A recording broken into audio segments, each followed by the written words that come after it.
take them both at the same time, you know? It's just this chilling, calculated instruction.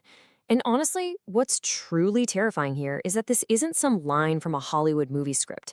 According to investigators, this is a real, deleted text message recovered during a murder investigation, establishing a dark and just horrifying premeditation. And then look at the response. River or burn. Literally, that was the response. These aren't just random edgy teenage words. Prosecutors are alleging that these are the actual digital footprints of an 18-year-old girl and her 20-year-old boyfriend, literally orchestrating how to dispose of bodies. And the target of this whole plotted murder? The 18-year-old girl's very own mother. Welcome to The Explainer. Today, we're unpacking the digital evidence in the Dutcher case. We're going to dive right into the source material, the actual digital forensic data and court records that totally unraveled this deeply tragic, shocking story. We'll see exactly how a timeline of digital evidence turned a grieving daughter into the prime suspect. Section 1. A midnight 911 call. Okay, let's start the timeline on August 14th in Delaware County, Ohio. This whole tragedy allegedly kicked off with an argument in the Dutcher home on a Thursday. And the topic? Completely mundane household chores. Cleaning. But fast forward to just after midnight, and emergency dispatchers are suddenly rushing units to that exact same home. When police arrive, they find 55-year-old Tamila Dutcher suffering from a fatal gunshot wound near her eye. Her husband, Neil King, was also there. Investigators say he had rushed over to try and help his dying wife. And right in that incredibly vulnerable moment, the intruders fired a second shot directly at him. Thankfully, they missed. After the shooting, the suspects allegedly fled all the way to West Virginia, before eventually coming back to Ohio where they were arrested. Section 2. Motive and Secret Lives. So who were these intruders, and how does an 18-year-old girl get tied up in a violent home invasion? Well, there is this incredibly shocking duality to Brianna Dutcher's life.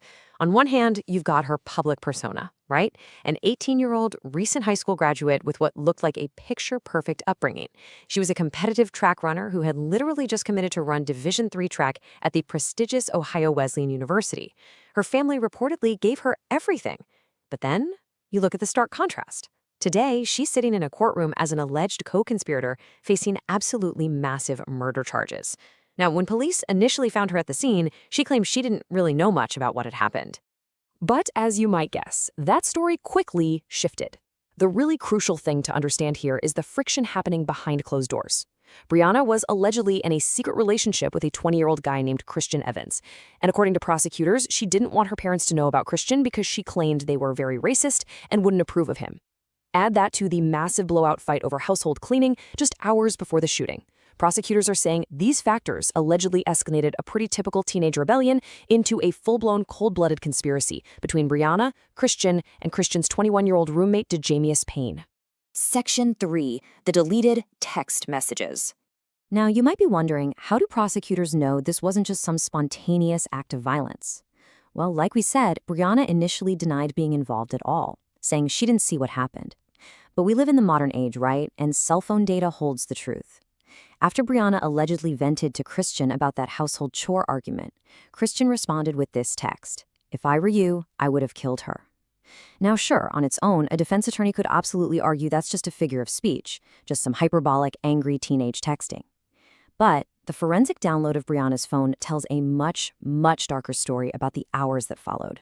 This next part really illustrates just how premeditated the state believes this crime was. In these recovered messages, Christian allegedly texts about getting gloves and explicitly states they need to be hidden once they both pass away. I want to just pause and slow down here for a second because the visceral, calculated nature of these words is staggering. This wasn't some spur-of-the-moment crime of passion. These are literal step-by-step instructions. And something like this requires serious coordination. Christian texts, "This has to be perfect." Brianna allegedly replies, "I'll just take them down." They discuss everything from what shoes to wear in the rain to dealing with forensics. Now, Brianna allegedly tried to destroy this evidence by deleting the messages right off her phone. But as pretty much any forensic expert will tell you, a deleted text message is rarely gone forever. Law enforcement recovered the whole shebang during a forensic download, and it completely blew up Brianna's claim of innocence. Which brings us to the terrifying conclusion of their digital planning. Christian texts, "Come outside and grab the Browning." The Browning, of course, being a reference to a firearm. Police actually believe it was Evans who brought the gun over to the Dutcher house. This text is the chilling final step right before Evans and his roommate Payne allegedly walked into that house and changed this family's life forever. Section 4. A dark, tragic irony. When you dig into the background of the victim, you uncover this incredibly heartbreaking reality. Tamila Dutcher kept a relatively low profile, but she was a highly educated professional. She worked as a psychologist. And back in 2002, literally 22 years before she was murdered on her own kitchen floor, she authored a research paper titled The Violent Homicidal Adolescent, Hearts Darkened Before Time. Tamila actually dedicated her academic focus to the exact demographic, violent, homicidal adolescence, that is now accused of ending her life. Just look at this excerpt from her paper. She wrote, "The problem of adolescent violence and homicide continues to be one of the most urgent and difficult problems facing clinicians." She was literally writing about the typologies of adolescent murderers. Decades later, her own academic words echo so hauntingly over her death.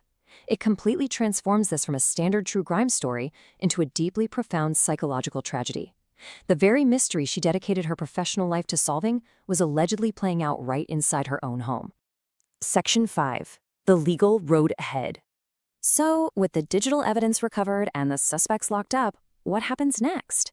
Well, one of the biggest questions right now is who actually pulled the trigger?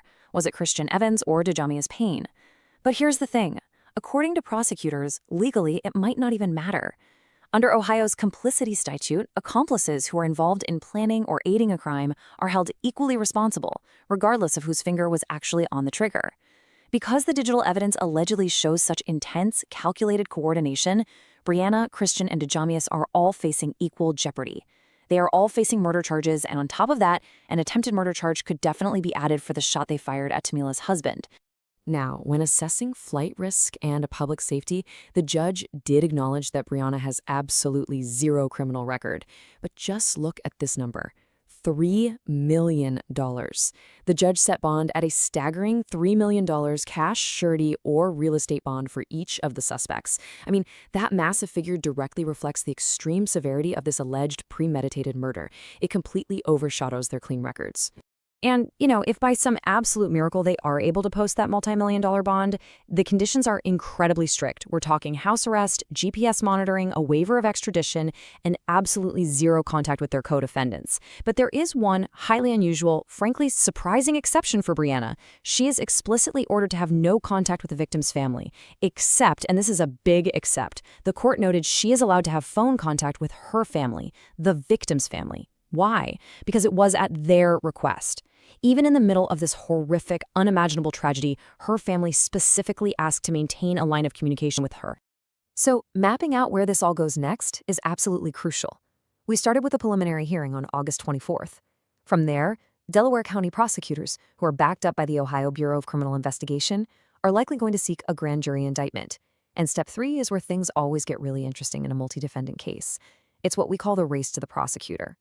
With the digital forensics making the state's case so incredibly airtight, legal experts are predicting that one of these 3 suspects will probably rush to cooperate and testify against the other 2 in exchange for a lighter sentence. If nobody flips, well, they face a potential trial where they could all be sent to prison well into middle age, or even beyond. Which really just brings us to the final lingering question of this explainer. What exactly turns a totally mundane teenage argument over household chores into a devastating cold-blooded tragedy? Is it the underdeveloped adolescent brain, the crazy amplification of social media, or is it, exactly as prosecutors are alleging, just a deliberate, calculated evil? It's the exact same haunting mystery that Dr. Tamila Dutcher herself tried to solve back in 2002. And as this legal process unfolds, and we wait to see how these 3 defendants answer to the mountain of digital evidence stacked against them, it's a question we are all left grappling with.